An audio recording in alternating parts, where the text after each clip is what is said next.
Coach Riley had a lot of good things to say about you in his press conference earlier, mentioning just how well you've performed each game and it's getting better every game. How do you feel personally about your performance from game 1 to now game 3? Yeah, I think I'm seeing things new, progressing a little bit, just picking up on a lot of things from Coach Henson, Coach Crabtree. Obviously learning from, previous week's performances, things like that.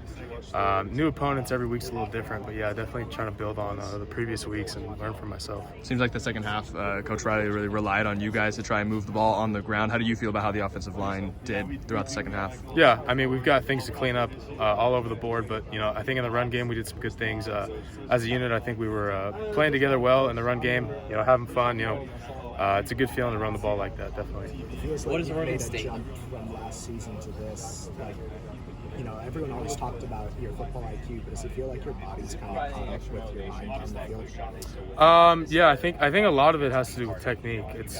There's so many things, learning from Coach Henson, Coach Crabtree about body mechanics and technique, and I've still got so many things to clean up, so many things to work on, but it's a clear picture of when those things work and when those things come together, like why we're taught that and why it works so well. So it's just continually trying to build habits, build muscle memory, because that's all O-line is. It's just a position of habits. So just, certainly mind, body, but, a lot of that's technique and just trying to keep working on it, keep getting better, keep learning.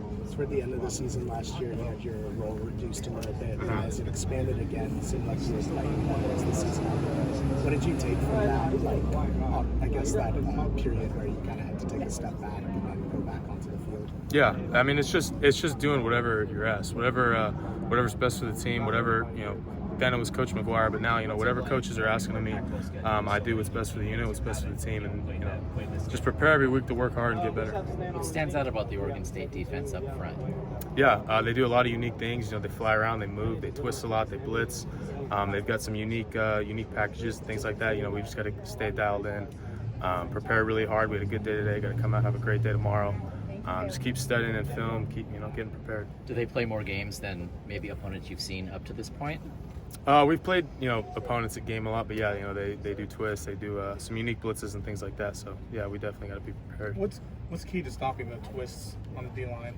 It depends, what play's called, what alignments are happening, what plays are called and things like that. But really, it's just being in tune, being aware of what's your assignment, your alignment, your technique, what's going on around you, what's the defense doing, rotation, things like that. What are we expecting on the play?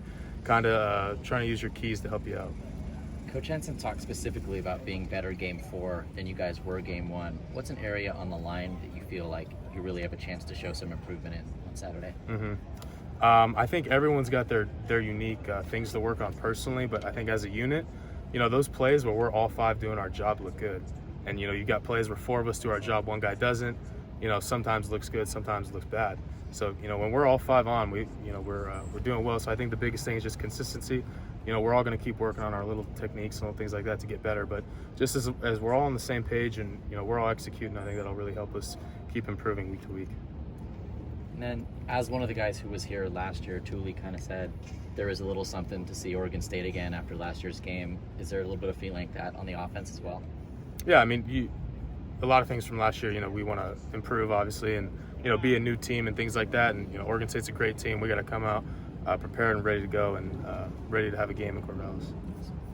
For you and for the O-line as well, what's it been like to kind of develop chemistry with Caleb and just working with them?